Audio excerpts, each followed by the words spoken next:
Today on the Videomaker podcast, Chris and I talked to Brandon Bentley.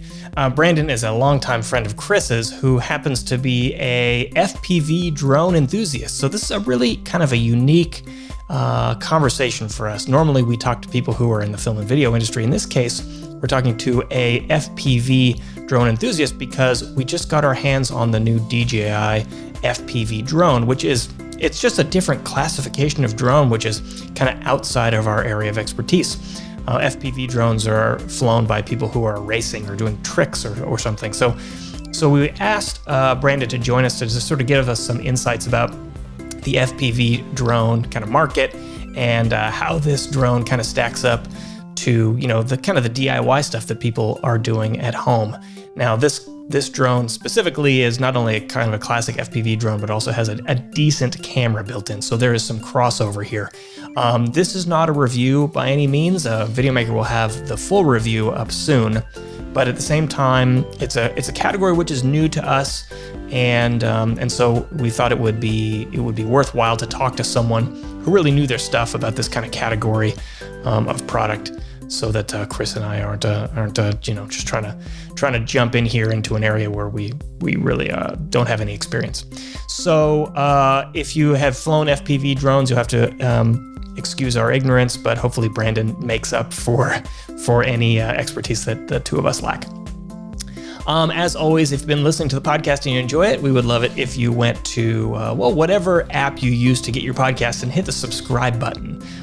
It's a really, really good way to help out the podcast. It's really helpful for us. Also, it delivers the podcast straight to your mobile device, so you don't have to get up and try to remember to download it on Monday mornings. It just delivers it straight to your device and it's ready for you. Also, last thing, I wanted to let everyone know, sometimes people ask us how they can support the podcast, and actually the best way to do so is to sign up for the Videomaker newsletter. You can get it at videomaker.com/newsletter, and we will send you 3 times a week. We will send you articles and videos and tutorials about making better video and being a filmmaker and the like. So sign up for that at videomaker.com/newsletter. Big help to the podcast and a big help to the website, videomaker.com. So with all that out of the way, let's get on with the show.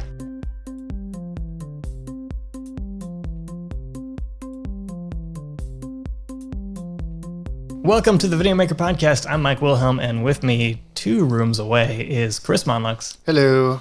And today our special guest, Brandon Bentley. Brandon, how's it going? It's going pretty good.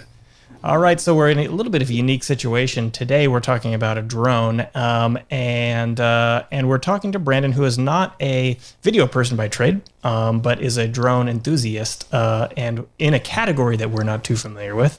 Actually, Brandon and I just recently learned that you have a physics degree, which is great because I need a little bit of help understanding general relativity. I don't know if you remember much from your physics days, but that's the one I've been struggling with recently. General relativity is a little bit trickier. Usually we like to simplify things with special relativity, which is, a special situation of general relativity, and we can use a lot, solve a lot of problems actually. It's one of those situations where... hit me up, I'll answer your questions on that. Okay, good. I fell down a YouTube rabbit hole recently, and this is one where I just was trying to figure this out. I couldn't. The topic is too big for my brain, but maybe we'll save that for another time. Maybe we could talk about drones instead. Chris, why don't you just give us some background about kind of the situation? We're talking about the DJI FPV drone and a kind of a unique situation we're in. Yeah, so we get reached out to us often by brands with their new products, and they're going, "Hey, we want to tell you about it," and we go under NDA or non-disclosure agreement or embargo or something like that on the information. And anyway, DJI reached out and said, "Hey, we have this drone, and it's new in the category. We've never made anything in this category." I kind of heard a little bit of we don't know who to talk to about trying to get the word out about this. And it sounds, now it's been out, it seems they've gotten it out pretty well, but that when talking to them, I quickly was like, well, I'm a drone pilot for digital imaging. I definitely can make a nice cinematic shot. But if this drone is meant to have goggles on, I am totally out. I'm not a VR person. I cannot wear a headset for anything. I will puke. It's no good. And of course, Brandon, who's one of my best friends, I was his best man at his wedding, is super into this. And not only that, but like he's I would say you're like a mega user, Brandon. Like whenever you get into something, you want to figure out how it works completely, like it's all the way to the screws. Yeah, I mean, like you're just you when you get into something, you get really into something, and you've been into doing FPV or like drone racing type stuff, but building your own drones. And I went, well, this is I think somewhat new in the category. No one's making a ready to fly or RTF racing drone, and that's what this kind of is. So I was like, well, I think Brandon will be good, but you kind of had some trepidation at the beginning because Brandon's like an open source guy, build it yourself. When I was over his house, we were talking about it, and like while we were there, he like completely dissoldered one camera on one drone and soldered on another one. Was like, oh, this should work, right. And then threw it out in the air again and was flying all of a sudden. So he's super into it. I mean, if it crashes, you're like excited to like put things back together. So I'm like, okay, I'm gonna give it to you to see if you could tell us what it means to be as a FPV or a racing drone racing type drone. And then I would look at your footage and pick it apart for how it is for imaging for video shooters, because the cool thing about this drone is, yes, it's this super aggro looking drone. It's it's leaning forward. It's ready to go really fast. But you can have it in like dummy mode. I think they call it normal mode, but I'm going to call it dummy mode. And that's I call it Mavic mode. Mavic, yeah. Well, and that's in essence what it is, right? So it's just got a Mavic camera in it, so it shows you all that stuff. But I'm like, I'm not going to be able to do anything really cool that I haven't ever done with the drone before, and this drone kind of needs it. So in comes Brandon, and I was like, hey, Brandon, you wanna check this out and not tell anybody about it? And I think that was probably the hardest part, not telling anybody about it, as he's hearing leaks about it, and he's like, doing edits of the video and stuff. It's like, when can I tell people about this? Which is always exciting. But anyway, so it came in and with Brandon. So the DJI FPV is a ready-to-fly drone. If you buy it as a set, it's a controller, their goggles, and their drone. And the drone is capable of flipping upside down and doing all the crazy stuff that... Not right away out of the box. No. They make you go through several steps for safety. Yeah, well, because that's the thing. Like, if you're just picking this up, your entry level into this. I mean, how fast can this thing go? Like, I saw it in kilometers. 90 miles per hour. That's crazy. I think they say it a little bit under that maybe, but that's so fast. In fact, what was the headline I saw from? It was faster than a Tesla S from 0 to 60 or something like that. And of course, the difference in weight is probably the reason, but pretty crazy anyway. So, that's way faster than, like, if you're thinking of a normal Mavic, I think they might go 30. Really, if you're pushing them, maybe, or wind at your back, you might be able to go a little faster than that. But like, I know I've tried to shoot some cars and stuff, like doing drone shots, and it's always kind of boring because you can't keep up with a car going more than like 20, 30 miles an hour. And so this is like super fast. So your experience with it, right out of the box, you got it, like with, I think you saw some leaked pictures of it that day. And I dropped it off. The leaks were coming out pretty strong. When you came over and brought it over, I think that we were just starting to hear about leaks that week. And it, nobody really was expecting it to do very much. Honestly, I didn't really think that it was going to be that capable. Yeah. And the first couple days that I was flying it around, I hadn't unlocked the manual mode. I was flying it around just the normal mode and the sport mode, and it was entertaining. It was quick. It was kind of fun to zip around in the sport mode. And then one day I went out there and I'm like, okay, I'm going to go unlock the manual mode. I'm at the field and I'm going through the settings on the goggles, and it's going through this little tutorial, a video tutorial on how to take apart the back of the controller and use an Allen, screwdriver to modify the throttle stick so that it doesn't return to center. And it's like I'm two thinking to myself, screws in the back. Yeah, right? I'll be fine. I'm sure I'll be fine. And I skipped through that part. And then it came up with another warning. It was like, no, you seriously need to do this. It like knew that my controller was still auto centering. Okay. Yeah. And it was like, no, you're going to, gave me a warning, basically said, you're going to crash this quad, basically. And so I packed it up and I went home and I did the modification that night. Before you go a little bit further, I want to clear up some jargon. So on the controller of the drone, the sticks, when you release them on digital imaging drones, typically the sticks go to center, and it's meant to just stop the drone where it's at, and kind of be safety and everything. Whereas these are ones where they no longer detent to the middle; they are ready to go anyway, and kind of loose into your settings, right? Yeah, let's start off by outlining the key difference between a camera drone control and an FPV drone control. A camera drone control is very much... Just jumping in here, I want to actually fly even one level higher than that, which is what... So we know the purpose of a drone, an imaging drone, right? You're supposed to... You want to capture good-looking video and photographs. What is the key purpose of an FPV drone? Why would someone buy this? Okay. Personal adventure experience is my primary reason. Okay. I'm not a photographer. I'm not a videographer, but if I was a videographer, the FPV kind of drone would give you a dynamic experience that you just can't capture in something which is designed to kind of lock in position. Those camera drones, the Mavics, they are designed to either set up like, I think you might be able to have it like cruise control and maybe move the camera around, or maybe set up a waypoint and have it go between waypoints. And maybe you might have camera gimbal. I don't really know. I don't fly those things. But with an FPV drone, the primary focus of the controller is to maintain whatever attitude you are in 3D space. So if you're tilted 45 degrees forward, and you take your fingers off the sticks and it auto centers, it's not going to level you out. It's not going to stabilize you in position. It's not going to GPS hold you or optical flow hold you. It's just going to keep going. It's going to hold that attitude in space. And then what you're in control of is your throttle vector, your thrust vector. That is how much you're spinning your propellers. So when you switch it over to manual mode, the DJI FPV drone, we now go from position hold like a Mavic to attitude hold like an FPV drone. And then since there's no central detent on the throttle stick, on a Mavic, that's not a throttle stick. That's your altitude. That's going up or down, and your rate of up or down.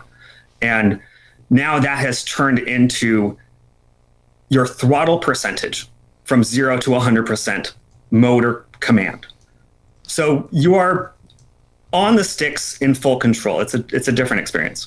So I want to add another. So personal adventure for Brandon. I think a lot of people are doing like drone racing right now. So you've seen them like use stadiums and that kind of thing, and the pilots have their head down and they're they have their goggles on, and they're racing against each other. Obviously, Brandon's not into the racing part of it, but it's going through obstacles. I know that for Brandon, it's listening to a song and kind of figuring out some choreography to it.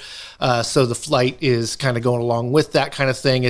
And I think it's interesting because the way Brandon flies it, it's actually very enjoyable to watch. Now, how you could fit that into narrative storytelling, I'm not sure, but it's at least it's kind of like an action sport, right? The difference between someone that's a downhill biker and someone that does like freestyle and is doing flips in the sky. That's what we call it. We call it freestyle flight, and typically that's kind of the type of flying that I like to do. I don't race. If you wanted to race this drone, unless it was like a spec class, you wouldn't do very well. It's pretty heavy. It doesn't really corner very well.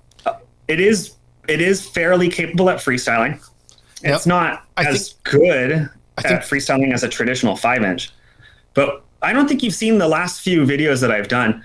What I've been doing with it recently is doing long range cruising over the canyon, coming down really deep into that ravine, and just sending it like 2-3 kilometers out, and then bringing it back over woodland, coming in close to the trees.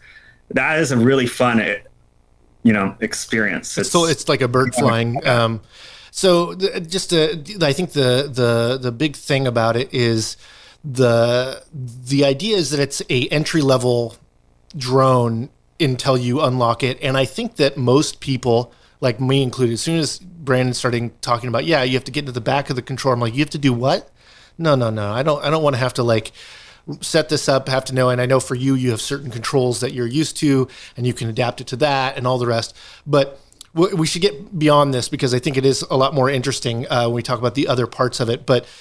So this is a drone that you, Brandon doesn't have a phone that can have the DJI app on it, right? I think that's kind of funny. You need a 64-bit operating system for Android, I found out. Yeah. But you can control it. It's just goggles, right? You wouldn't look at your phone because you're looking at the goggles. You're completely immersed in it. So all the controls are in that.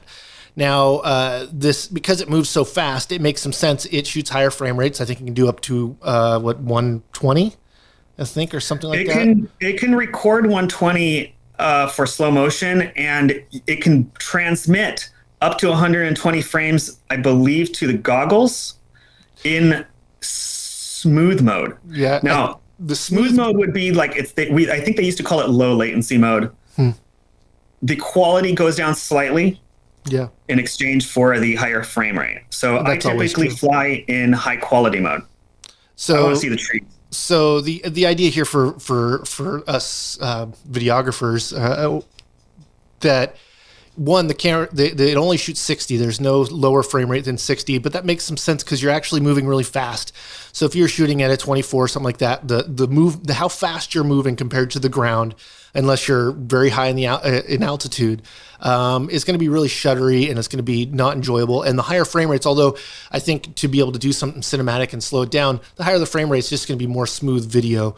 Because although it shoots in H.265, it's still, I think, 100 megabits per second. So it's not a super heavy data rate like something else you shoot. But the features in the camera aren't really rich with video creation options, but what this does give you is a really fast Mavic. So, for those that are trying to capture something that's moving quickly, I think that's, that's if you've ever shot a normal drone, like sometimes you just shoot things and it's like, oh, that thing moves way too fast. I can't shoot that with this. This is going to be the tool for that. So you can do fast Mavic stuff. And then as you get into the hobby, if you do, or anything like that, that you can get into making it more complex, like flipping upside down and doing all sorts of crazy stuff that you're not going to ever catch me doing because I really don't have the cojones. But we can teach you. I mean, we taught you how to fly planes. We can teach you how to fly the drone. That's true. Well, and they have. I actually was watching a video about it earlier today. Is like you can fly it all virtually on your computer beforehand, so you can get a feel for it. You can put it on your phone, I think. Yeah. So you can. I think it's on your phone. I think it's only on iOS, I believe. Likely. I mean, the iOS always gets the support first, and it makes good sense when you look at all of it. But back to the drone. So there's 3 modes. 2 of the modes you might use for videography. The other one, once you start going really intense, the thing that makes it not good for shooting videography is you see the blades because you are getting so let me address that. Shooting, right? Actually, there is a way to get the blades out of view, and that's to turn distortion correction on in the goggles. Okay. And so then I turn that off. So you can see the reason why I turn that off is so that I can have the larger field of view. Mm-hmm. As an FPV pilot, I don't care about my blades. Yeah. You kind of I want to see everything. Yeah. I need to know if I'm going to hit something. So I need that wide view. So what makes these goggles interesting to you? Like I said, I'm not if you put a VR headset, I don't think it would take 2 or 3 minutes and I'd start turning green. So, and I've seen the stuff you're doing. If I was watching that while you're flying, I wouldn't be doing good. So these are the FPV goggles version 2, which is different than the one, right? I've tried the version 1 goggles before, and these are really similar to the version 1 goggles. The screen resolution is higher, and the refresh rate is higher. Which makes sense if you want to have a better experience. Yeah, I think they're 144 hertz, which is kind of necessary for that smooth 120 frame transmission option that they have. Yeah. The fitment is not ideal compared to my other goggles. They don't really fit comfortably on my face. And I know that a lot of users will replace the straps, they'll replace the foam, and maybe really even there's like it. shims, 3D printed shims that people use to kind of adjust the faceplate.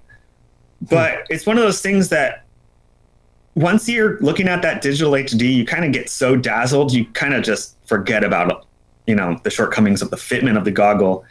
One of the other things I was complaining about was the controller. You mentioned that. I'm used to a certain type of feel and adjustability on the controller. There was very little of that.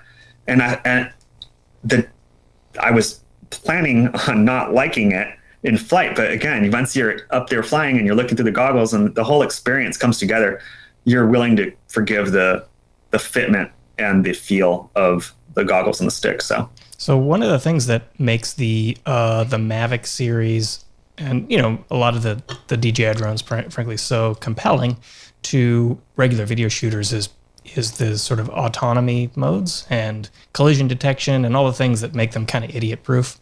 Totally.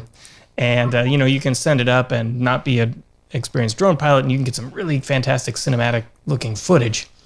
You know, and I'm looking at the demo video that DJI put together. I'm looking at some of the video that you shot that Chris has shared. And the video can be very compelling. And I think it's partly because of, you know, just the speed and like the rotation and this kind of crazy spin. Can you hear me, by the way? Yes, I just turned you down. Okay, I lost myself here. Anyways, yeah, you get these like this crazy spin, these orbit shots or what have you.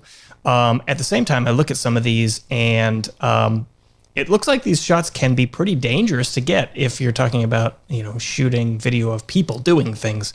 So, you know, having had no hands-on experience with this drone, I'm curious what it's like for someone who's really trying to get some interesting looking shots. You know, in a lot of cases, I'm looking at this footage and it's like, at least the stuff that DJI shot, it looks like they're going for a drone version of a GoPro, you know, like as in high action kind of footage, which leads me to believe that people are going to try to use it to, you know, shoot their video of whitewater kayaking or something. But do those sort of autonomous modes exist? Or if not, is there any kind of collision detection? If you fly it right at someone's face, is it going to know that it's about to collide? In the normal mode, and if you don't turn off the safety features such as obstruction slowdown, if you don't turn off that feature like I did, then yes, it will prevent you from hitting an object like a person. It will prevent you from hitting a pillar. It will prevent you from hitting a stop sign, okay, like a small pole. So it does actually, it can see things. It will. The first day I was flying it out in normal mode out in the field, and there's a lot of tall grass out there. It's about 2 feet tall. As I'm flying forward, it was detecting the grass and slowing me down. It was also putting a red tint at the top of my goggles of my FPV feed. So I think it was even like maybe beeping or vibrating too on the controller. There was several warnings that it was telling me that I needed to watch out about obstructions. Now, the putting the obstacle avoidance on cost in speed dramatically, correct? Like the top speed when those are on is dramatically less than the 87 miles an hour or something this thing can go. There's multiple levels to that. Yes, in the normal mode, if you want obstacle avoidance on, your top speed is 13.5 meters per second.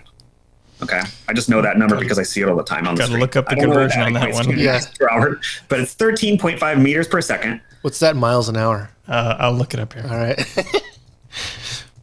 The 30. 30. Okay, so that's pretty much that's okay. Mavic. That's their normal speeds. The if it detects, and it's limiting that so that it can use its forward and downward detecting sensors to be able to look ahead and slow down or stop the craft in time before you collision, right? Yeah. So there's another setting that's in your safety options called obstacle slowdown. And what that does is if you start to get like within 10 feet, maybe even like 20 feet of something, it'll slow you down. Yeah. I turn that off. That was annoying. Well, I like getting close to things. I know where I'm flying. I kind of know what I'm doing. And if I'm going to hit something and ding a prop, that's not really going to be the end of the world for me. So I always love it when someone says that. Off, and you turn that feature off, the red and the vibrating and the beeping warnings, it all goes away. You said I kind of know what I'm doing. I like the kind of in there. But well, the thing is this drone is it's the sporty drone. Like if you wanted to be the safe flyer, why are you getting into this kind of flying? Going past things is interesting. One, it's interesting in the video feed if you're to show it to somebody, but that also makes it fun to fly, right? To go in between. I saw you flying up around your tree and over, up and then backwards over like a light pole and which is all very neat and I'm sure a very cool experience because it's like here I'm gonna roller coaster anywhere I want to go. That is not everybody wants. I mean, it takes a lot of experience. So like Brandon has a lot of. He taught me how to fly an RC plane, but you were doing helicopters and doing what at the time I remember you calling it 3D and flying upside down with and being able to do that, which. You got to understand all of a sudden you flip upside down and left is right and right is left and all these different directions. My mind doesn't work that way. Brandon, his brain's moving really fast all the time. So the trick to understanding 3D, Chris, is to visualize yourself in the cockpit. Don't imagine yourself looking at it. I mean, you are looking at it from the ground, but you have to visualize you riding in the cockpit. So that makes it easier then if you're flying. Once you do that, all the translations, the left is right, the right is left, up is down, it all goes away. You're just flying. And then, is it easier than when you're wearing goggles to, you don't lose? Yeah, when you're wearing goggles, you don't have to use your imagination anymore. Yeah. I mean, I still feel like I get like, is up, down is up, and then smash into the ground. You think of that kind of stuff, just, a small little hiccup in your thinking and you're flying into something. But with this drone, you hit the pause button and it stops. Now that's something really cool. So when we were out flying, Brandon, we were really big open field. Is you're getting up to full speed and then pressing the emergency stop button. And I mean, this is you got to think more like a boat with brakes and a plane with brakes. All it can do is go in the opposite direction to try to slow it down as hard as it can.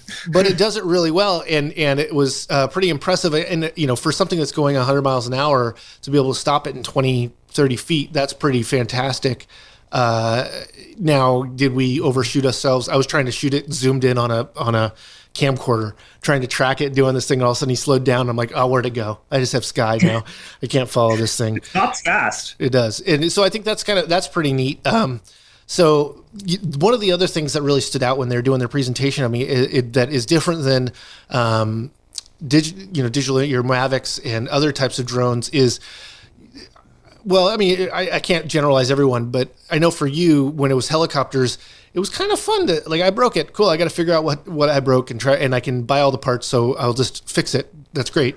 But you don't really do that with a digital imaging drone. It's not meant to be crashed hard, and not likely you're going to be able to find all the parts. Whereas DJI says, at least they said, that you're going to be able to buy all of the parts to be able to do the repairs. And I looked, and it looked like a lot of the major components were there. In fact, you can buy just the drone without the controller and stuff for $740, which I think is interesting because I don't think they sell it by itself. But if you buy it as a part, you can do that. If you lose the drone in an unrecoverable place and you don't have the care refresh, that's the position you'll be in. Yeah, so they have that, so you can pay up to like $300 and something, and now if you lose it, even they will replace it. Is that right? Yeah, it's $200 for a year, and they'll give you 2 replacements in that year, but you do have to pay a deductible for the replacement. It's $260. Interesting. But the advantage that's kind of a nice feature. I mean, totally. You lose it. I mean, that's the thing. Is, like, usually insurance doesn't cover lost. It covers crashing. Theft. Okay. Have you seen the crash footages yet? No, I mean, I've seen crashes of drones, and they usually are lots of pieces. Well, so I've seen these crashed by FPV enthusiasts, okay? Yeah. At speed. And the arms break. The arms are made of plastic. It looks like maybe a carbon fiber filled injection molded plastic. Okay. Mm-hmm. It's very sturdy, but they break. So, most people are not going to want to do the arm replacement. In fact, I didn't even see the arm or frame pieces for sale. I saw the motors and the camera, but I'm not even sure if the frame, the body, the arms, if those will be for sale. Those might be a service item only. Interesting that you send it in to get that part done with. So I see them seeing landing gear and other Unless parts. you're going to be flying it like how I've been flying it, which has been cautiously. Yeah, at altitude. I've been ramping up the adventure level a little bit the past few days. I am sending it out all the way to the point where I lose it. Okay, almost every single time I'm sending it out to the point where I lose it. So does that mean we need to get it back from you? You need to get your own now? No, it comes back. It hits return to home and it starts going up. I get signal back and I say, oh, well, that's cool. Features like that are really confidence inspiring. Totally. So as long as you don't just wreck it into something at full speed, even if you have the refresh and you have the drone, you're pretty much going to be in a position where you can just kind of do whatever you want. And if you're okay with the idea of paying the deductible to have the replacement, then, it's pretty nice. It's a pretty nice experience. So usually we're talking to drone pilots or most people, or we assume that someone's using their drone to make some money. And so you need a license in the US to do that. But this is a hobbyist drone. And so it doesn't follow those same, so, unless you're using it for those reasons, I guess. You'd still have to register this, but because of the weight, even as a hobbyist. Like a license for yourself. You definitely have to license it. Yeah, you have to register the craft with the FAA, but you don't need the 107, the Part 107 to fly it. Yeah. Unless of course, you're doing it for commercial purposes. Yeah, exactly. I've been flying it as a hobbyist, so. So they have this controller, really glorified Xbox type controller, right? No buttons on it, but like that, but still 2 joysticks and whatnot. It has this other controller. Tell us about that, because I saw that we got it 2 weeks after you originally got the drone, and it seemed like, we call it, like the Wii remote. It was. I was calling. Yeah, I don't want to. No copyright intended, but that's what I was calling it. Yeah, it's the same idea though, right?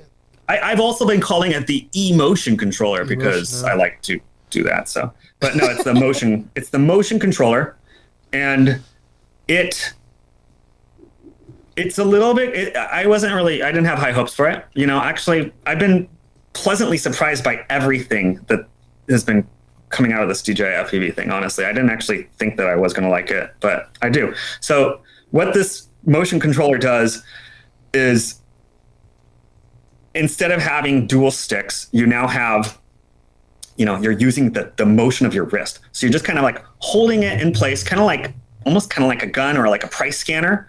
And it kind of looks like a price scanner, actually. And then you twist your wrist to the left or to the right, and it will continuously yaw. You can also kind of like flick your wrist across the vertical axis, and it will also kind of like look to the left, look to the right, but without doing continuous yawing. And then if you point it up or down to the sky, then the gimbal will tilt up or down. And then, so when it's in position hold, that's the normal mode. That's what it's going to do. It's going to gimbal around, or it's going to gimbal up and down, or it's going to yaw around depending on how you move your wrist. So, and then can you fly it in sport mode with that? Yes, you can fly it in sport mode, but not manual mode. No, manual, because you'd need more joysticks.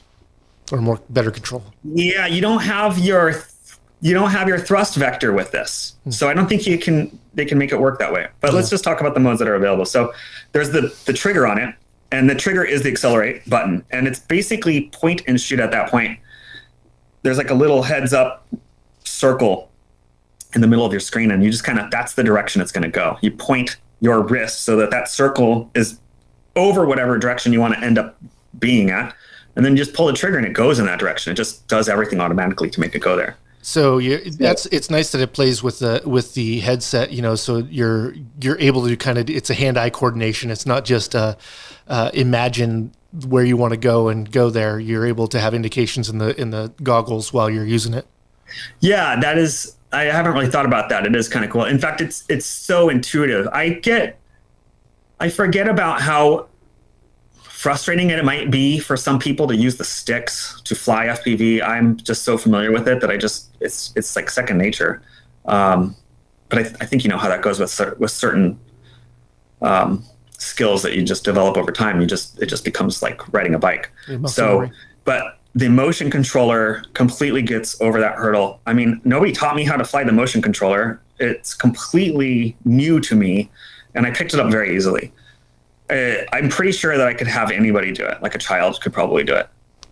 I have to deal with this often because we get stuff either before there's wide support, like they're not quite shipping it to everybody else, but we have the product, or in this case, before it comes out, that you can't just go on Google and be like, I'm having this problem, and find somebody else that had the problem and then resolve it. So there's a certain kind of learning curve that's like, you have to accept that, like, I might not be able to know this until I send an email and ask a question or something like that. But so I remember the big thing when you first got it, that there'd been reports that the batteries were going to be expensive, and I think it turns out they're $160 a piece, which is expensive when it comes to drone batteries for digital imaging drones. You know, they're usually $50, $75 or something like that. But they'll sell you two of them and a charging hub for $300, so you get $20 off and a charging hub. But so how long is the one battery last? Like, my typical flight would be about 12 to 15 minutes, depending on what I was doing. If I was just ripping up the air, then it would be more like 8 minutes. Mm-hmm. If I'm cruising at 30 miles per hour in the normal mode, the first couple days I did that, I definitely saw close to 20 minutes. Mm-hmm. I haven't really seen 20 minutes since then. I think it might be because I don't spend as much time in the normal mode. Mm-hmm. I don't know if I've mentioned this to you, but I believe that the PID controller, I'm using terminology. I believe that the tune of the flight controller changes from the normal and sport modes. Then it changes from those modes to the manual mode. And what I mean by that is I believe that the flight controller becomes more responsive and will drive the motors slightly harder in order to help maintain its attitude without any oscillations. I think that, and when that happens, you use a little more power. And that's in manual mode, you're saying, right? In manual mode. Well, I believe in manual mode, it uses more power. I mean, if you have the agility, that manual, the ability to flip and do all that kind of stuff, it makes sense you're using more power to do that. I mean, it needs more control to maintain that locked attitude in space. Yeah, spending more energy to be able to be responsive and not just fall out of the sky when you try to do things, versus just trying to stay level. In the normal mode, if you turn it too sharply, it sometimes will do a little wobble, but the stabilization of the camera tends to fix that. But you do see it in the goggles. But I should mention that the goggles are not stabilized, but the recording on the SD card, the air unit, will take the stabilization. In the manual mode, though, it is very, very much more. We call it locked. It's locked. Well, very cool. I think we've covered quite a bit of this thing. I just have another question or two. So, if we don't consider the actual image quality that comes out of it, which, by the way, maybe we could just briefly talk about that. I would like to talk about that. Okay, great. But before we get to that, well, actually, if you have some opinions about it, you can weigh in on this question, which is, does it seem to you like this is a tool or a product, I should say, for people who are making videos, or is it primarily a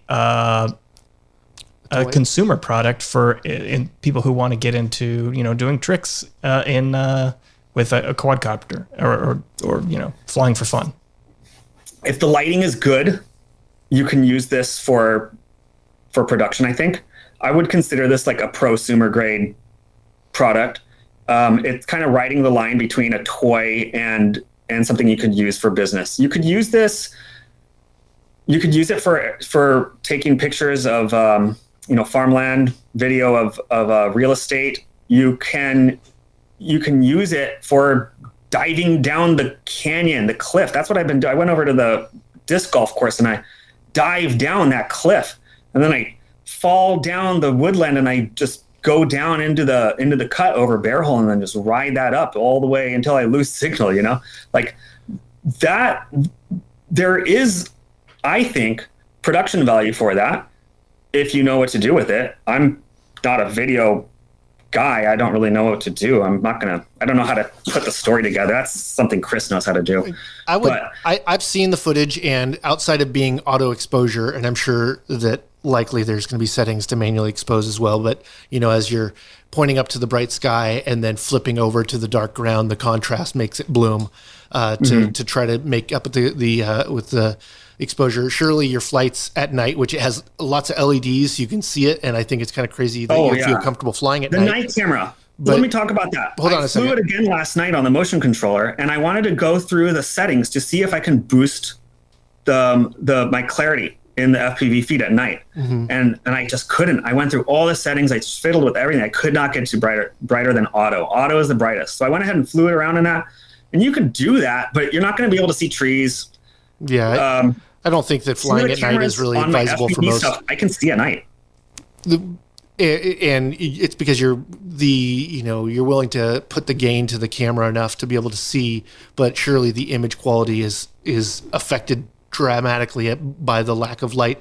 But what I think is kind of neat is you were landing it and it was kind of dusk, and it put a little light down so it could actually see its landing spot, which is pretty neat. It does. But back to the image quality, I think for many this actually would do fine. I think because it shoots in 60, you almost always can be over cranking if you're trying to make some slow motion or whatnot, and you might need to do it just to. The thing is, this is a fast drone, so shots that you need a fast camera for, this is going to do it, and that'll be good. So it's a good tool for that. But I think, if you're thinking otherwise, just the normal Mavics, I think, are around the same price. And so you can get more of the videography tools, but you won't get that speed. And then you won't be able to have it for that hobbyist part that I think this is really meant for, which is the people that want to get into the space. It also does that. But this isn't something you're going to use to have it auto lock and fly a circle around a point of interest, because this is all about flying, whereas a digital imaging drone is usually about the image you're capturing. So you almost want to, for me, when I'm doing that, it's like, okay, I want to fly from here to here. Cool. I told the drone that's where I want it to go. Now I'm going to think about the shot. Now I'm going to set the camera up the way I want it to go. Okay, now I'm going to fly that move. Whereas you're doing a journey from A to the end. I mean, you could do that and rinse and repeat shots if you needed to do that, but you have that fun part of it where you're really going to only have a benefit if you're chasing something that's really fast. I mean, you had some hawks that were pissed at you while you were flying that were trying to come after you and whatnot. But I have chased cars a little bit safely from a distance. When I'm over that field, there'll be trucks and cars driving along the road there. It's a cool shot. And I'll track them and kind of do little flips and try to maintain them in my center field of view throughout doing all the tricks and stuff. And of course I'm keeping my distance and I'm over the field and not over the roadway, of course. Yeah. But and it is kind of fun to play with the stuff around you. You're keeping it at a distance. So your very first point about needing enough light, I think you gave me like 13 flights or something like that. You really flew a lot. And the difference between the days where the lighting was really just nice, even a little bit of cloud cover, but not just overly gray, but bright. Man, imagery looked really, really good. But as soon as you flew like into the canyon where one side was brightly lit and the other side was in shadows, there wasn't a lot of detail in the shadows at all. So and when I tried to adjust it to bring the shadows up a little bit, it just got noisy. And I wasn't able to find a balance there. I saw that too. It's that would be the drawbacks. The YouTube compression just crushes that too at that point. So totally. It seems to me that, and this is not a review by any means, but just a guy who's looking at footage on my computer screen. It seems to me that the dynamic range is really the big weakness here. Yeah. I'm looking back at some old Mavic footage, and Mavic doesn't have this problem. It seems like it's gonna be you're gonna be hard pressed to intercut some of this footage with the Mavic footage and have it be seamless. But yeah, everything seems really quite contrasty to me. Yeah. And it's only got a 2-axis gimbal. That was my main disappointment. Looking at that, sorry, go on. Let me just say this. So you were mentioning when I was flying in the canyon, that was my disappointment. I'm looking at the shadows on the dark face of the cliff, and the blacks just fade away. It's really kind of disappointing there. But when you have really good light, it is really sharp and it looks really beautiful. But one more thing about the camera I wanted to mention is, in normal drones, a Mavic, you can pan and tilt. In normal FPV drones with a GoPro, you don't have that. So, and another thing, the view that we're looking through is not a very good camera. Even the HD digital cameras, they're not quite as crisp and clear as this delivers to the FPV feed. The fact is that this would be like if we had a GoPro on my FPV quad, and if that GoPro could then tilt down, and if I was also sending that feed to my goggles, okay? This is something I've never done before. And in the videos of me flying over the canyon, you can see me panning down or tilting down. I would say GoPro right now, like the newest ones, definitely look way better, but they've also been making iterations. And I think that's the big thing about it maybe being not as big of a hit for our audience in that respect, is like, this isn't what you get is a one-trick pony for videographers, is this fast capture that you're not going to find until you either you go a lot bigger in digital imaging drones or make something your own. But the contrast on it and the dynamic range is pretty weak, and it doesn't give you a lot of settings to be able to change that. On a Mavic, you'll get the D-log, so you can get a little bit different logarithmic curve on the gamma there, and so you'll be able to deal with that a little bit better and actually capture it so that you can do some color correction. But this is just out of the box. This is the way it is, nice and contrasty as they want to be able to have a nice looking image. But if you're exposing for the bright, the dark's going to be too dark. You're exposing for the dark, the bright's going to be all blown out. So maybe we can just wrap this up with just sort of a takeaway from the perspective of an FPV drone enthusiast. So we get further into the pixel peeping once we do the full review. But Brandon, as an enthusiast here, a guy who flies a lot of drones, how does it compare to some of the other FPV drones that you've flown? What is the experience like comparatively? Well, once I got it in the manual mode, I realized that the rates are how quickly it spins around. And in order to unlock the full attitude control, which allows you to flip it upside down, like I said, there's actually multiple levels of safety that they lock you out of. So you actually have to jump through 3 different levels to unlock it completely.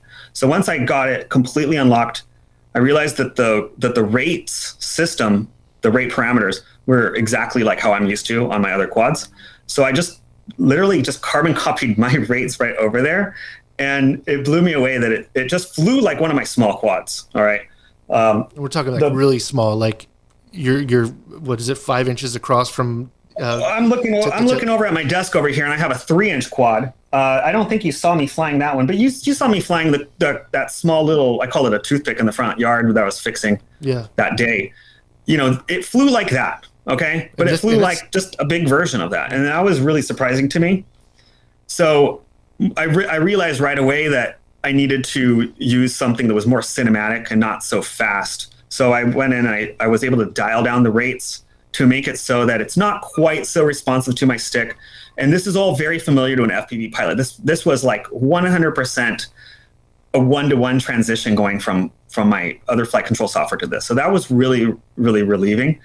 And let's see here. The range was amazing, actually. And being able to see so clearly, I'm not really that into the digital stuff. I've got a friend who's got the digital stuff. I've borrowed and used that stuff before, but pandemic happened. Now we don't share goggles anymore. So digital transmission. That's what you're talking about to the goggles, right? The digital transmission of the FPV feed to the goggles. It's to be able to see in real time HD quality video is amazing. Keep in mind, what I'm looking through typically is more like staticky security footage, and with not DJI. And now with the DJI system, it's like you're there. It's amazing. It really is amazing. And this is transmission over what you're like. I know its furthest reach is 10 kilometers, which is pretty dang far. But I mean, how far did you experience it, do you think? Okay, I will comfortably fly at 2 kilometers, 3 kilometers. Okay, 3 kilometers, you start to see it breaking up. But it's one of those things that if you lose video, you just hit that return to home button and just wait for the video to come back. It's just going to ascend until the video syncs back up. One time I had the video gone for 30 seconds. I was freaking out. The video clicked back on and I was like, hey, I'm good. So I just brought it back home and I kept flying. These things are unreal, confidence inspiring. It's so amazing. I've never thought to myself, like, I'm just going to fly until I run out of room. I'm just going to fly until I run out of signal. The other thing that it'll tell you is if you're so far away that it's going to not be able to bring you back on the battery, it will warn you, even in manual mode. It seems like it's dynamic. I talked to DJI about this. I did not get a confirmation on it, but it definitely seems like it's dynamic. And what that means is, say I'm 2 kilometers out and I'm at 30% battery, it would have been warning me already. All right. As you get further away. Back. Let me say I'm only 500 meters out now and I'm still sitting at, 25%. It'll not be an amber colored indicator at the bottom anymore. It'll just be white, letting you know, oh, you're still good. But if you start pushing it and you're still far away, then it's going to warn you. So these little touches just makes it so easy to fly. It really does. Well, it sounds like a pretty good endorsement. DJI is not paying for this. Yeah, it's one of those things that DJI has had a lot of experience with this kind of stuff, right? They don't want people returning their drones or demanding refunds because they. I'm used to repairing the drones, though. Okay, and we've talked about how they have replacement parts for these drones. For the FPV, but I'm not actually sure if it's really for repair, because I think you kind of have to get the refresh. I think like the motors are for maintenance replacement more than anything. Maybe the camera, I'm not sure. Maybe if you bump the camera really hard, but if those arms break, you're probably going to be sending that into service. So, in terms of durability, I kind of worry about durability. I'd want to be able to break it and repair it all myself without having to send it out to somebody. This is something where you're in a service type of situation. And I think that, DJI doesn't live in the hobbyist drone world at all, right? You can't go down to the hobby store and buy a DJI drone that is meant for they're all digital. They're all imaging drones. So this is a space outside of that you can't just buy a fun cameraless drone from DJI. So it makes some sense that they don't quite get that ready to fly rebuildability thing that you would if it was being sold out of a hobby store, which it seems everything at the hobby store is meant to be broken. That's kind of the idea, to sell you more stuff. So, but yeah, it's been a good conversation with you, Brandon. Glad to get to bring all of the thoughts together. We're going to have to take that drone and fly it at 90 miles an hour into a tree. And see if it's just to see how. Don't do that to me. Come on. DJI probably won't ask for it back, right, Chris? Oh, yeah, they already want it back. We'll send it back. We can send it back. It'll just be in more pieces than it came in. I've actually heard from the rep that they have been replacing them like crazy with the reviewers. Oh, yeah. People are doing the thing that I just suggested. I crashed it. We're doing all kinds of tests, right? And collision detection is one of them. Yeah. They say there's no collision detection in the high performance mode, but let's see about that. There isn't any collision detection in anything but the slowest mode. Yeah. I just want to see how fast I can go in my car and have you follow me and just see if it looks really, really cool. Let's do it. Let's do it today. Yeah, it might not be. Yeah. We'll do it. We'll do it sometime soon with my Mustang. We need an off-highway area for you to do that in. I have a road. I know where we can go. Anyhow. All right. Well, maybe we'll call it there. So, Brandon, thanks so much for giving us some time today, some of your expertise in this area to help, fill the gaps in our expertise. No problem. Thank you. It was a pleasure. All right. Thanks, everyone, for tuning in. We'll catch you next time. Big thanks to Brandon Bentley for joining us. And big thanks to everyone for listening. This wasn't a normal episode. We didn't talk a ton about video production, but this is a technology I think that's going to become closer and closer and more ingrained into our world as our drones become faster and more nimble over time. So for Chris Monlux and everyone here at Videomaker, I'm Mike Wilhelm, and you've been listening to Videomaker Podcast. We'll catch you next time.